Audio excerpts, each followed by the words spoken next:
Things yet again have gone from bad to worse for the corrupt Fulton County DA, Fani Willis. Now the state of Georgia is officially stepping in and holding rogue prosecutors like Willis accountable for their flagrant politicized lawfare. We're going to see the latest on what Georgia officials are doing to crush the Democrats' desperate attempts at election interference. And then, Just now, Ellie, what do you make of this?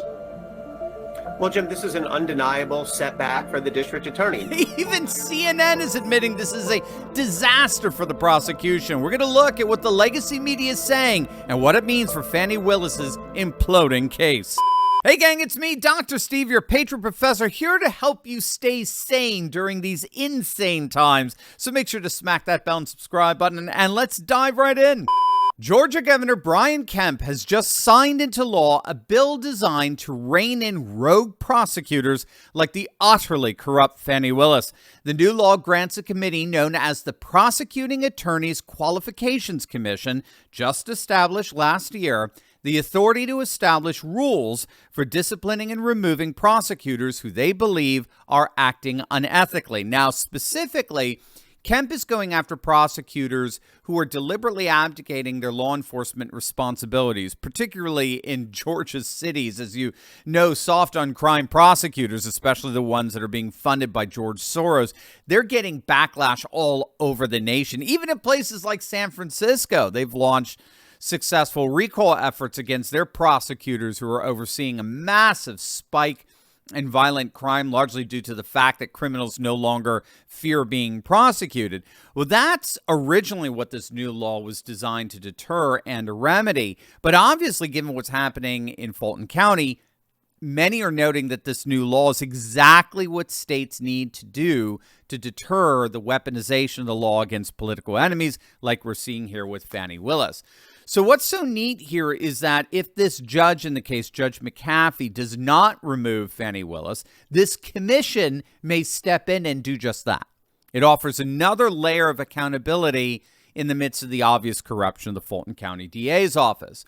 Now, Governor Kemp's actions follow on the heels of a Georgia Senate committee investigating Fani Willis's conduct. They've subpoenaed defense attorneys such as Ashley Merchant, who've been testifying about how Fani Willis and her boy toy Nathan Willis allegedly lied to the court about when their affair started.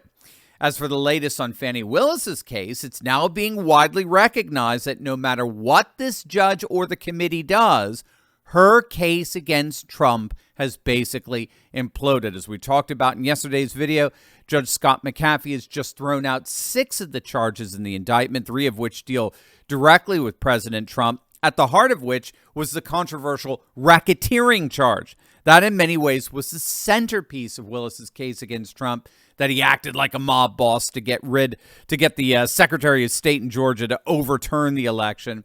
It looks like that charge has now been thrown out, and it's all just gone downhill from there. Here's my namesake, Jonathan Turley on Fox News. Well, Bill, this is a very significant ruling in one respect, and that is the 6 counts include counts related to the January 2nd, 2021 call that Trump had with Georgia officials. And that call has produced a great deal of debate among many of us as to what the president meant and whether it's a viable basis for a criminal charge. What the court is saying is that you, in putting together this indictment, you went ahead and stated the crimes, but you really didn't explain in detail how Trump committed those crimes or these other defendants. And the court is saying in doing that, you didn't give them notice for them to be able to put on a defense. He's absolutely right in that respect. I mean, it was one of the objections that many of us have made to the indictment is that it's very loosely held together. I think it was a poorly crafted indictment. That doesn't mean that they can't come back and try to revive those counts, but that's going to cause a delay. If they have to come back with a superseding indictment, it's very likely that would push this beyond the election. So there you have it. There you have this case will be delayed until after the November election. There's really no way around that at this point. This case, now, no matter what, is not going to trial before the November election. And speaking of the November election, I want to make sure I see you this Friday for a special online event on election integrity. You know that with Biden's collapsing poll numbers, Democrats are going to try to pull another 2020 all over again. But we are a people of action, and that's why I'm sharing 3 actionable steps that you can take right now to protect the election in November. Now, I shared this plan with a number of you last month, and it was so helpful to so many of you, we decided to do it again. Every single patriot needs to hear this message. So I'm hosting a short virtual course off platform this Friday morning, March 15th, 11 a.m. Eastern. We're going to get into the details off platform because obviously YouTube isn't going to like what we have to say. Now, we're trying to limit this to only those of you who are ready to take action. So there are only 250 spots available. So don't wait on this. They can fill up literally by the end of the day, by the end of the hour. So don't wait. Click the link in the description below to register right now before those virtual seats get filled up. It's vitally important that this message gets disseminated far and wide so we can continue to ride the Trump train all the way to the White House in November. So click in the link in the description below or go to election.turleytalks.com right now to snag a seat. And Ellie, I mean, the other question I had in my mind, and maybe Nick Valencia could help us on this question as well, this does not bode well for this case starting in a timely fashion. I mean, this potentially could be another delay in the case, theoretically. Well, I guess you could look at it the other way and say, well, now we only have to deal with 34 counts instead of 40. But that's true. This case, yeah, I mean, look, just looking at it pragmatically, but this case is not going to get tried to verdict before the November 2024 election. There's just no way. Even the DA is currently asking for an August 2024 trial start date. It takes the DA months to even pick a jury. There's another racketeering case in Georgia, high profile, but not this high profile, that took them, I think, 8 or 9 months to pick a jury. So there's just no realistic way that this case gets tried all the way to a verdict before November and the election.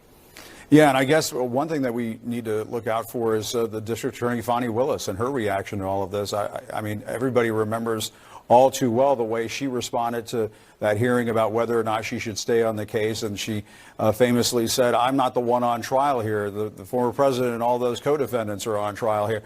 I mean, this is getting to be, this is going to be a very tough, fought out case when it finally gets, to court and in front of a jury. Yeah, there have been several screw-ups, frankly, by the DA throughout the history of this case. Going back to the investigative phase, the DA got herself disqualified from a small piece of the case because she created a political conflict of interest. The judge who was overseeing the grand jury removed Fani Willis from the case.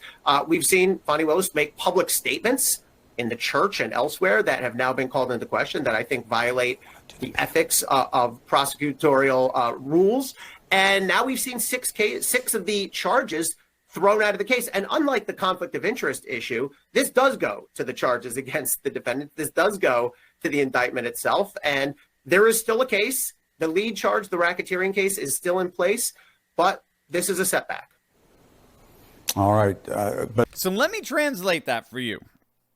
Fani Willis's goose is cooked. Okay? Her case against Trump just imploded.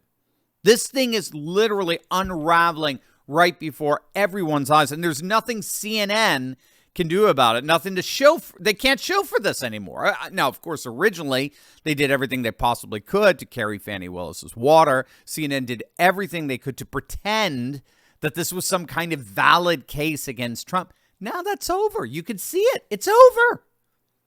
They're admitting that the whole purpose of this case, which was to interfere with the 2024 election, that ain't going to happen.